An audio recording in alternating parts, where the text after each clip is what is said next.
Hey, this is a response to Dragonballjuijitsu and his video Linux Fanboys give Linux a bad name. And basically I want to second that motion, and I also want to carry it a little bit further because my humble opinion, not only do the Linux fanboys give Linux a bad name, I think the Apple fanboys give Apple a bad name, and the Windows fanboys give Windows a bad name. And here's why.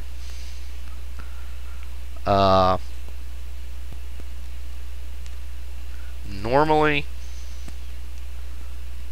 people make choices for a reason, to include their choice of computer or operating system.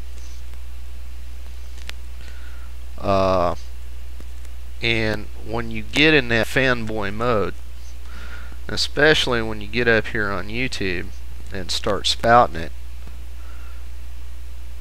what you're doing is you're attacking people's, ultimately, you may not realize it, they may not even realize it, whoever, whatever camp you're attacking, but you're attacking, basically, at some level, you're attacking their values. Yeah, I know what both the Linux guys and Apple guys are going to say. Well, the only reason why people use Windows is because they don't know any better, because it came pre-installed. Big evil Microsoft has all these OEM deals and everything else, and that may be true, but you talk about big evil Microsoft having all these deals with OEMs. You know what? If Apple wanted to change their business model, they could license out OS X. Don't think they ever will, and I'm not saying they should. But, they could do that. Again, companies do things for reasons and make value judgments. But ultimately, I think, and there's merit in the fact that, yeah, most people, they buy a computer, they get one that's preloaded with Windows. That's what they go with, mainly because they don't want to mess with it.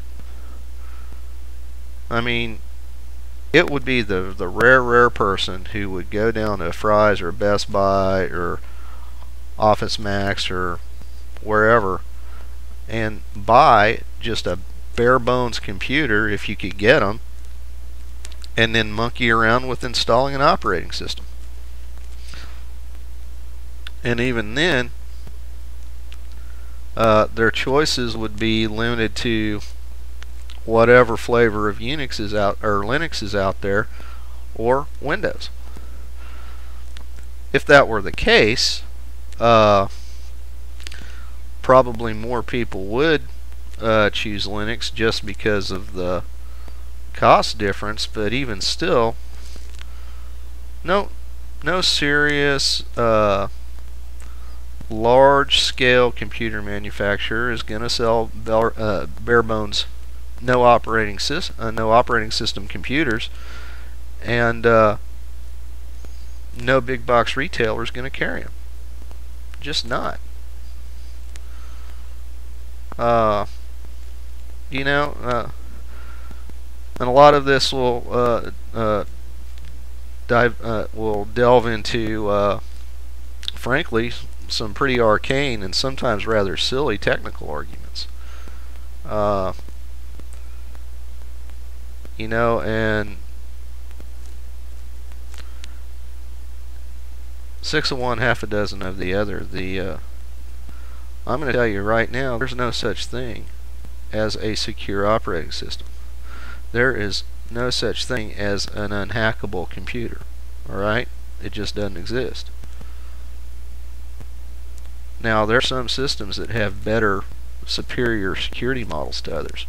I'll grant you that. And because both Linux and OS X have Unix heritage,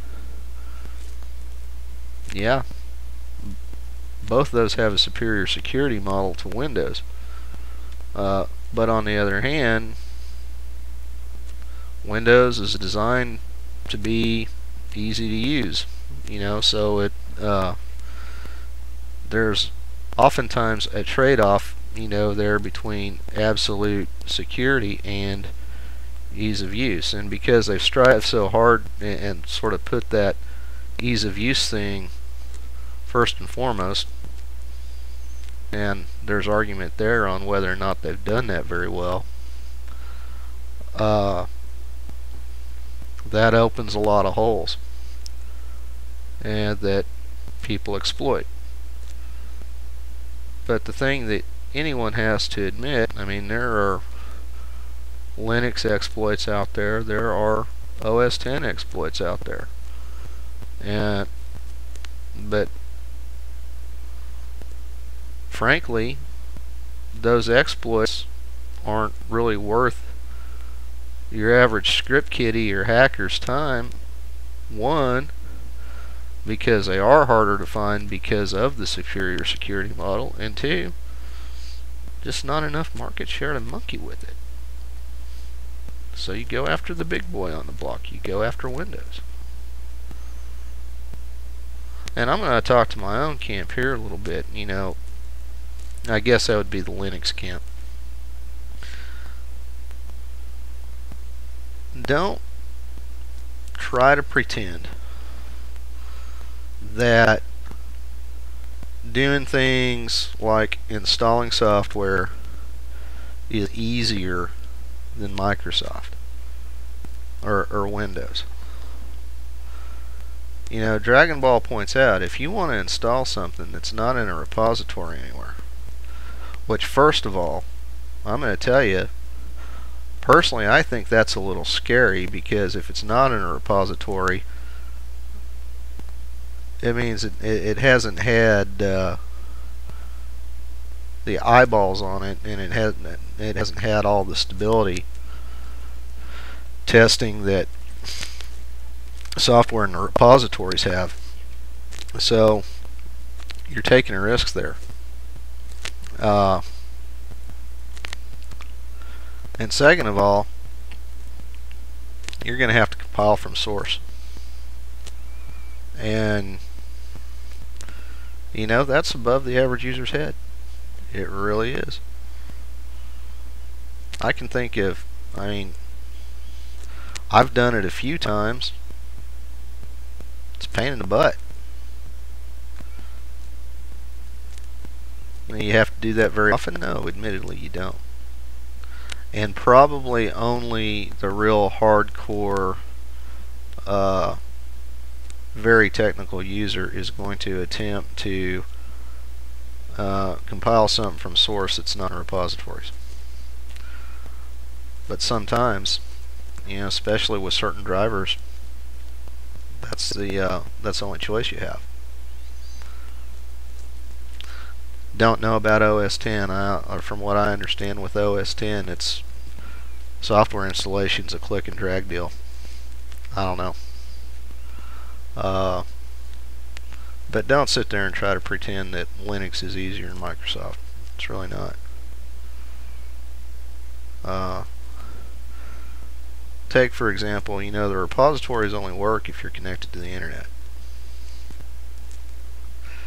If you've got something on a CD, and let's say it's not even source, maybe it is a binary and you don't have to compile it. You still you have to add your CD to your sources list, and then after you add the CD to your sources list, then you can use in Ubuntu you can use Package Manager, or you can use apt-get and pull it off your CD. But you still got to take that extra step. It's not as easy as navigating to your CD drive in Windows and then double clicking on the installer or the executable. So anyway, I think Fanboys All Stripes just should probably just back off and tone it down, because when you get that shrill, you're not doing your cause any favors. You're just turning people off, and you're not going to convince anybody. That's your goal. That's your goal, is to convince someone. Definitely the wrong way to do it. That's BR Tidwell 55.